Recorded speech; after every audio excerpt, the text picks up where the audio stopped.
আসসালামু আলাইকুম।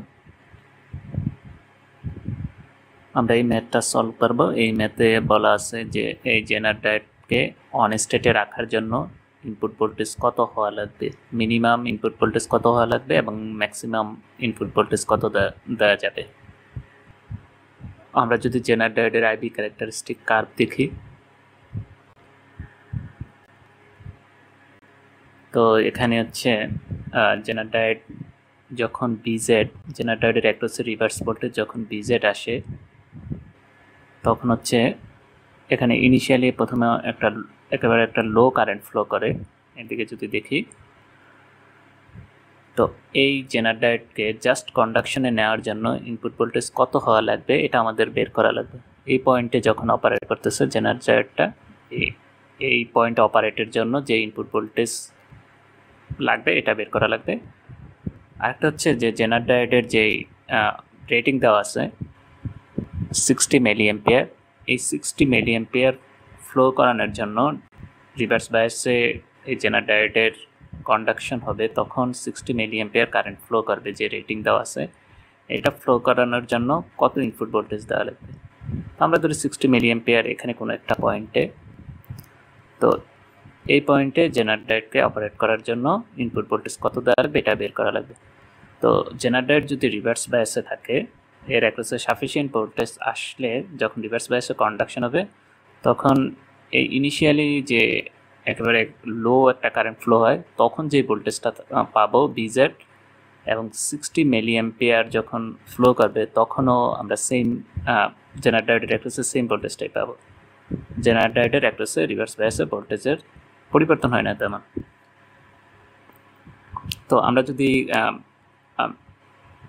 Minimum input ভোল্টেজটা বের করতে চাই যখন জেনারেটর জাস্ট অন হয়েছে, যেহেতু এখানে এই পয়েন্টে, এই অপারেটিং পয়েন্টটাতে জেনারেটরের মধ্যে কারেন্ট ফ্লো কম, একেবারে এটা নেগলেক্ট করা যায়, তখন আমরা বলতে পারি যে এই আর রেজিস্ট্যান্স এবং এখানে যে লোড রেজিস্ট্যান্স দেওয়া আছে এই দুইটা হচ্ছে সিরিজে কানেক্টেড। এদিকে যেহেতু কারেন্ট ফ্লো জিরো অলমোস্ট, তো আর জেনারেটর যখন এই জাস্ট অন হয়েছে রিভার্স বায়াসে, তখন এই নোডের ভোল্টেজ পাবো বিজেড। তো আমরা যদি ইনপুট ভোল্টেজ বের করতে চাই, আমরা এখানে একটা ভোল্টেজ ডিভাইডার অ্যাপ্লাই করি।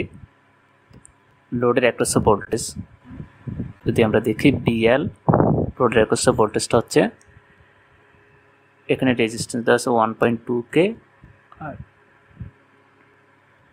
Divided by 1.2K plus 220 ohm into বিইন। তো আমরা এই বিইনটা বের করব। বিএল জেনারেটর যখন জাস্ট অন হবে তখন এই নোডের ভোল্টেজ হবে বিজেড, যেটা হচ্ছে এখানে বলে দেওয়া আছে হচ্ছে 20 ভোল্ট। তো আমরা যদি এখানে বিএল এর জায়গায় 20 ভোল্ট বসাই আর এটা যদি ক্যালকুলেট করি, তখন আমরা বিইন পাবো 23.67 ভোল্ট। তো এটা হচ্ছে এই ভোল্টেজটা ইনপুটে যখন আমরা 23.67 ভোল্ট অ্যাপ্লাই করব, তখন জাস্ট জেনারেটরটা অন হবে, জেনারেটরের মধ্যে দিয়ে কোনো কারেন্ট ফ্লো হবে না, বা নেগলেক্ট করা যায় কারেন্ট ফ্লোটা। তো জেনারেটরের যে রেটিং দেওয়া আছে 60 মিলি অ্যাম্পিয়ার, এই 60 মিলি অ্যাম্পিয়ার ফ্লো করার জন্য যে ইনপুট ভোল্টেজটা দেওয়া লাগবে, এবার এটা আমরা বের করি। তো আমরা দেখি এখানে বিজেড জেনারেটর রিভার্স বায়াসে অন হলে অলওয়েজ এই নোডটার ভোল্টেজ, এটাকে নাম যদি দেই বি, এই বি নোডের ভোল্টেজ অলওয়েজ বিজেড অর্থাৎ 20 ভোল্টই থাকবে। আর এখানে রেজিস্ট্যান্সটা ফিক্সড আছে, ইনপুট ভেরিয়েবল, ইনপুট আমরা চেঞ্জ করতে পারি। এখন আমরা মিনিমাম ইনপুট ভোল্টেজটা বের করছি, এখন হচ্ছে ম্যাক্সিমাম কত রেটিং যেটা দেওয়া আছে জেনারেটরের এই রেটিংয়ের জন্য এটা বের করব। তো যেহেতু এই পয়েন্টের ভোল্টেজ অন অবস্থায় অলওয়েজ 20 ভোল্ট থাকবে, তো আমরা লোডের অ্যাক্রসে কারেন্ট ফ্লোটা বের করতে পারি। তো লোডের অ্যাক্রসে কারেন্ট ফ্লো হবে, এখানে ভোল্টেজ পাই অলওয়েজ 20 ভোল্ট আর রেজিস্ট্যান্স দেওয়া আছে 1.2K।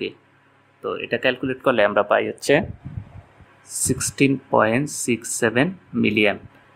তো এদিকে লোড কারেন্ট জানি এবং জেনার ডায়েট রিভার্স বায়াসে কন্ডাকশন করলে যে কারেন্ট ফ্লো এটা জানি 6 মিলিঅ্যাম্প। তাহলে আমরা এই রেজিস্ট্যান্সের অ্যাক্রসে কারেন্ট ফ্লোটা বের করতে পারি। এখানে কারেন্ট ফ্লো হচ্ছে 60 প্লাস 16.67 মিলিঅ্যাম্প, এটা হচ্ছে 76.67 মিলিঅ্যাম্প। তো এখন আমরা ইনপুট ভোল্টেজটা বের করতে পারি। এখান থেকে এদিকে যদি কেভিএল অ্যাপ্লাই করি, তো ইনপুট ভোল্টেজ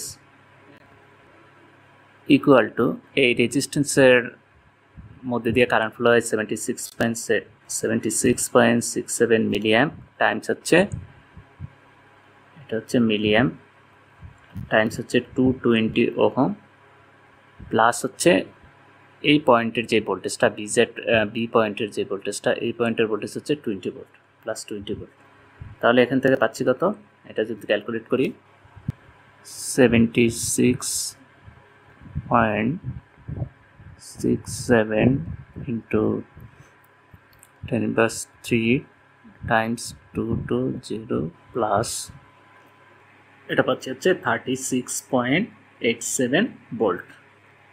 অর্থাৎ আমাদের ইনপুটের যে মিনিমাম ভ্যালু এটা হচ্ছে 23.67 ভোল্ট আর ম্যাক্সিমাম ভ্যালু হচ্ছে 36.87 ভোল্ট। মিনিমাম ভ্যালু হচ্ছে 23.67 ভোল্ট, মানে এই মিনিমাম এই ইনপুট ভোল্টেজটা অ্যাপ্লাই করলে হচ্ছে জেনার ডায়োডটা জাস্ট অন হবে। আর ম্যাক্সিমাম ভ্যালু 36.87 ভোল্ট, অর্থাৎ এর চেয়ে বেশি ভোল্টেজ অ্যাপ্লাই করলে হচ্ছে জেনার ডায়োডের যে রেটিং আছে তার চেয়ে বেশি কারেন্ট ফ্লো হবে, তো জেনার ডায়োডটা নষ্ট হয়ে যাবে।